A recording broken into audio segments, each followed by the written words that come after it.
Assalamualaikum warahmatullahi wabarakatuh. Jumpa lagi dengan Arse. Sebelumnya saya berharap semoga kalian dalam keadaan sehat dan dapat mengikuti pembelajaran di sekolah dengan baik, dengan lancar, dan mendapatkan nilai yang terbaik. Nah, pada kesempatan kali ini kita akan membahas tentang Kabinet Alisastro Amijoyo II, yang sebelumnya kita telah membahas tentang Kabinet Burhanuddin Harahap. Namun, sebelumnya pembahasan tentang Kabinet Alisastro Amijoyo II, kita ikuti presentasi dari PowerPoint sebagai berikut. Yang keenam, yaitu Kabinet Alisastro Amijoyo II, yaitu pada tahun 1956 sampai 1957.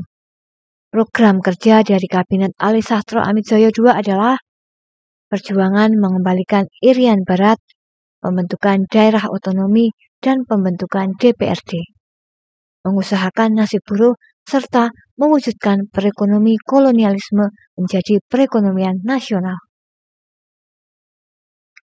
Berakhirnya adalah munculnya gerakan-gerakan separatis di daerah-daerah, membuat Presiden Soekarno mengumumkan berlakunya Undang-Undang Negara dalam keadaan darurat, perang atau State Fund or Lockdown Pileg SOP di seluruh Indonesia. Nah, setelah melihat presentasi tersebut, kita dapat mengambil kesimpulan atau kita membahasnya, yaitu bahwa Kabinet Alisastro Amijoyo II yang berlangsung dari tahun 1956 sampai tahun 1957. Ya, lagi-lagi pada masa ini hanya 1 tahun, tidak berlangsung lama, seperti tahun-tahun sebelumnya juga berlangsung 1 tahun, dan untuk Kabinet Alisastro Amijoyo II ini juga berlangsung hanya 1 tahun.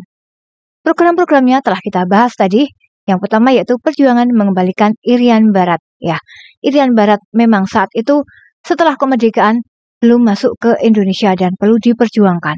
Nah, untuk memperjuangkan tersebut perlu diperjuangkan dengan pengembalian Irian Barat dengan diprogram kerjakan saat itu pada masa Kabinet Alisastro Amijoyo II.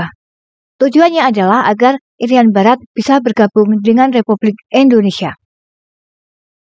Program kedua yaitu dari Kabinet Alisastro Amijoyo II adalah pembentukan daerah otonomi dan pembentukan DPRD. Nah, otonomi daerah saat itu memang belum adanya otonomi karena semua aturan terpusat di Jakarta. Nah, pada program Kabinet Alisastro Amijoyo ini berusaha untuk pembentukan daerah otonomi di daerah-daerah agar lebih tersentral di daerah masing-masing dan lebih mudah untuk melakukan pengaturan dan penanganan terhadap daerah masing-masing. Nah, juga adanya pembentukan DPRD, pembentukan daerah juga, Dewan Perwakilan Rakyat per daerah masing-masing, agar mudah melaksanakan koordinasi dengan pusat. Nah, berikutnya adalah mengusahakan nasib buruh. Nah, lagi-lagi dari dulu sampai sekarang juga masih bermasalah yang namanya nasib buruh.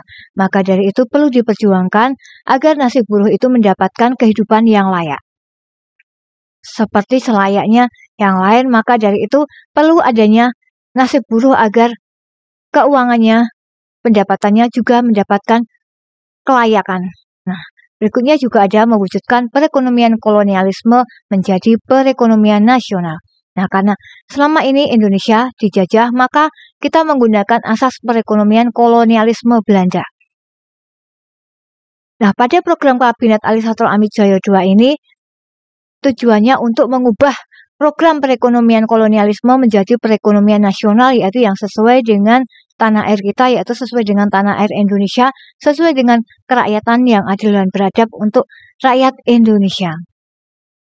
Nah, namun Kabinet Alisastro Amijoyo II ini berlangsung hanya 1 tahun dan mengalami kemunduran, yaitu munculnya gerakan separatis di daerah-daerah, membuat Presiden Soekarno mengumumkan berlakunya Undang-Undang Negara dalam keadaan darurat perang atau State War or Lockdown Pileg atau SOP di seluruh Indonesia. Nah, saat itu banyak sekali yang bermacam-macam dari disintegrasi.